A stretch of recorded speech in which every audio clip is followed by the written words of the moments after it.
शहर की सबसे बड़ी जेल में एक कैदी की मौत हो जाती है। मेहुल ये खबर सुनता है तो जेल में पहुंच जाता है। वो जेल में जाकर देखता है कि कैदी जमीन पर मरा पड़ा हुआ है और उसके हाथ में एक पिस्तौल है। मेहुल उस कैदी को ध्यान से देखता है और समझ जाता है कि एक सुसाइड नहीं बल्कि मर्डर है। कैसे लॉजिकल आदमी? क्या आप सोच के बता सकते हैं मेहुल को ऐसा क्यों लगा?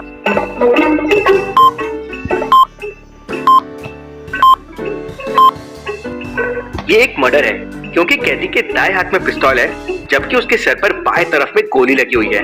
इसका मतलब किसी ने इसका मर्डर करके पिस्तौल हाथ में पकड़ा थी और जेल में इसके हाथ में पिस्तौल कैसी आई? Interesting, very very interesting. Mehul jail के सारे सीसीटीवी कैमरे चेक करता है पर उसे वहाँ कोई नहीं दिखाई देता।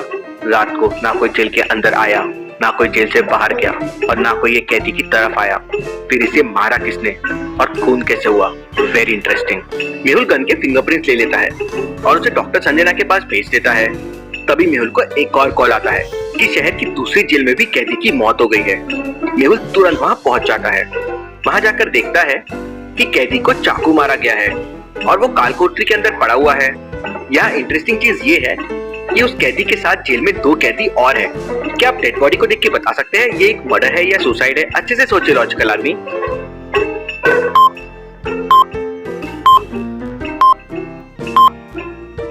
चाकू पीछे लगा हुआ है। अब कोई इंसान खुद को पीछे से चाकू नहीं मार सकता, मतलब ये एक मर्डर है। मेहुल चाकू के भी फिंगरप्रिंट्स ले लेता है और उसे डॉक्टर संजना के पास भेज देता है। मेहुल उसके साथी कैदी से पूछता है, तुम्हें इस मर्डर के बारे में क्या पता है? तो कैदी कहता है, सर रात को यहाँ चाकू नहीं था, पर सुबह हमारी आंख खुली तो ये मरा हुआ पड़ा था। सर हमने कुछ नहीं किया है। मेहुल वहाँ के सीसीटीवी फुटेजेस चेक करता है तो यहाँ भी सेम पहले की तरह ना कोई जेल में आया ना कोई जेल से गया। ये खून हो कैसे रहे हैं? ये केसेस तो बहुत कॉम्प्लिकेटेड से लग रहे हैं। मेहुल जेलर के पास जाता है और उसे पूछता है, क्या रात को जेल के अंदर कोई व्यक्ति आया था? तो जेलर कहता है, हमारे सामने तो कोई नहीं आया पर दरवाजे का ताला टूटा हुआ है। इसका मतलब कोई आया तो था। तभी मेहुल को डॉक्टर संजना का कॉल आता है और वो बताती है कि पहले मर्डर में पिस्तौल पे मिले फिंगरप्रिंट्स और दूसरे मर्डर में चाकू पे मिले फिंगरप्रिंट्स के निशान एकदम सेम है, एक ही है। ऐसा कैसे पॉसिबल है? एक ही खूनी 2 अलग अलग जेल में, वो जेल में गया कैसे और सीसीटीवी में आया क्यों नहीं? मेहुल दोनों कैदियों का पूरा बायोडाटा निकालता है तो उसे पता चलता है कि दोनों कैदियों ने अपनी वाइफ का मर्डर किया था और मर्डर केस में उम्र कैद की सजा काट रहे थे। तभी मेहुल को तीसरे जेल से कॉल आता है कि यहाँ भी एक मर्डर हो गया है और कैदी उम्र कैद की सजा काट रहा था। उसने अपने भाई का खून किया था। मेहुल चेक करता है तो शहर में बस एक जेल और बचा था। मेहुल अपनी तुरंत कार लेके उस जेल में पहुंच जाता है और जेलर से कहता है, आज रात आपकी जेल में एक मर्डर होने वाला है। अभी जेल में कितने कैदी है? तो जेलर बताता है कि टोटल 8 कैदी है और ये है वो 8 कैदी। मेहुल समझ जाता है कि खूनी का अगला शिकार कौन सा कैदी होगा। लॉजिकल आर्मी, क्या आप बता सकते हैं वो कौन होगा? सोचिए और मुझे आपका आंसर कमेंट करके बताएं।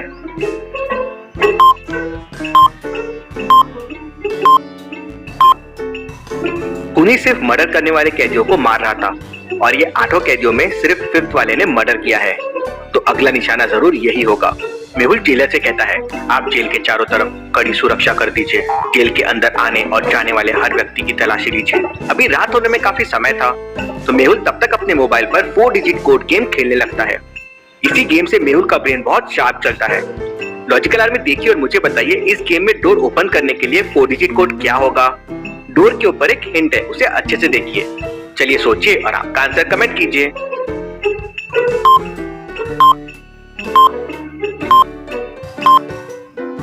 डोर के ऊपर देखिए कलर्स दिए हुए हैं। आपको रूम में इन्हीं कलर की चीजें दिखाई देगी। जैसे येलो कलर के ये 2 कुशन्स हैं, रेड कलर की ये 3 चीजें हैं, ब्लू कलर का ये बैग और बॉल है और ग्रीन कलर का ये टॉय है। तो कोड हो जाएगा 2321। लॉजिकल आर्मी, ऐसे ही और इंटरेस्टिंग 4 डिजिट सॉल्व करने के लिए मैंने आपके लिए गेम बनाया है 4 डिजिट कोड, जिसमें आपको रूम्स पे क्लूज ढूंढने हैं और 4 डिजिट कोड पता करना है। इस गेम में आपको 240 लेवल्स मिल जाएंगे, तो जल्दी से गेम को डाउनलोड कर लीजिए, लिंक डिस्क्रिप्शन में है। थोड़ी देर बाद रात हो जाती है और मेहुल बिल्कुल चौकन्ना हो जाता है। रात के करीब 12 बजे कुछ आवाजें आती है, जैसे किसी ने गेट खोला हो। कौन है वहाँ? पर मेहुल को वहाँ कुछ दिखाई नहीं देता। मेहुल तुरंत दौड़कर गेट के पास जाता है तो देखता है कि गार्ड बेहोश पड़ा हुआ है, मतलब कोई अंदर आ गया है। मुझे तुरंत उन कैदियों के पास जाना होगा। मेहुल तुरंत भागकर उस कमरे के पास पहुंच जाता है जहां उसने उम्र कैद की सजा काट रहे कैदी को छुपा कर रखा था। अब यहाँ 2 कमरे हैं।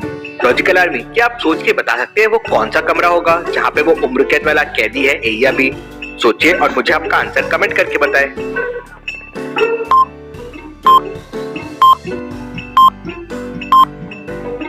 वो कैदी दूसरे वाले कमरे में है, क्योंकि उसी कमरे में बाहर सीसीटीवी कैमरे लगे हुए हैं जो जरूर मेहुल ने लगवाए होंगे, जिससे पता चल सके कि उसे कौन मारने आने वाला है।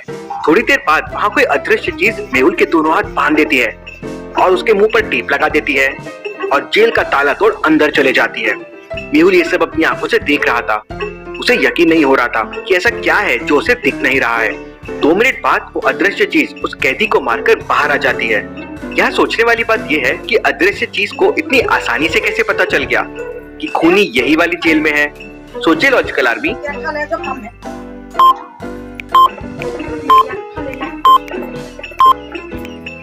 यहाँ मेहुल से एक गलती हो गई। वो उसी जेल के सामने पहुंच गया जहाँ पे कैदी था।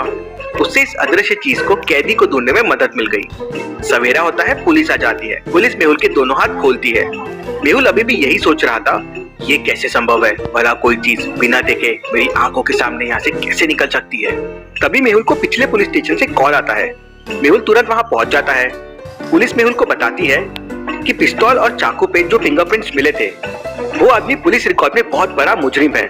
उसका नाम है रॉकी। लेकिन ये रॉकी दिखाई क्यों नहीं दे रहा है? कौन सी शक्ति आ गई है इसके पास और ये मर्डर करने वाले कैदियों को क्यों मार रहा है? Very very interesting. रिकॉर्ड के हिसाब से रॉकी यहीं रहता था। पुलिस मेहुल को रॉकी का एड्रेस दे देती है, जिसके हिसाब से रॉकी उस एड्रेस पे रहता था। मेहुल तुरंत रॉकी के घर पहुंच जाता है। देख के लगता है ये घर सालों से बंद है, लेकिन कोई घर में आता जाता है। क्यों लॉजिकल आर्मी? मेहुल को ऐसा क्यों लगा?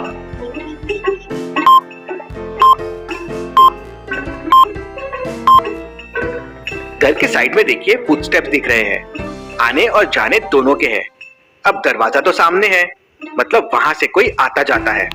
मेहुल वहां जाके देखता है तो वहां एक खिड़की होती है, मतलब ये खिड़की से रॉकी घर के अंदर और बाहर जाता है।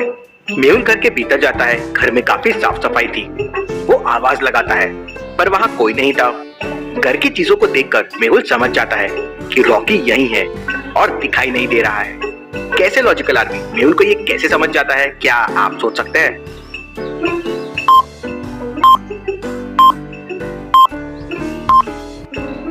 टेबल पर देखिए, आधा कप चाय रखी हुई है और वो गर्म है।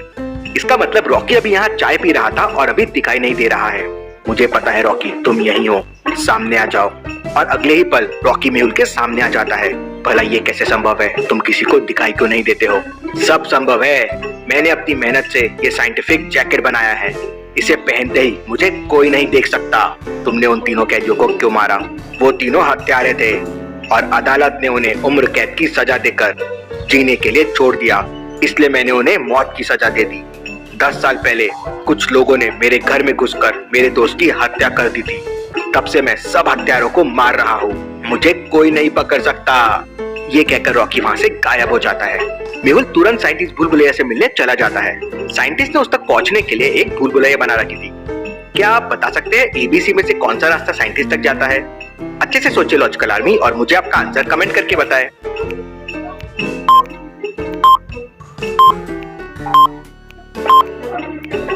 रास्ता ए साइंटिस्ट तक जाता है कुछ इस तरह से।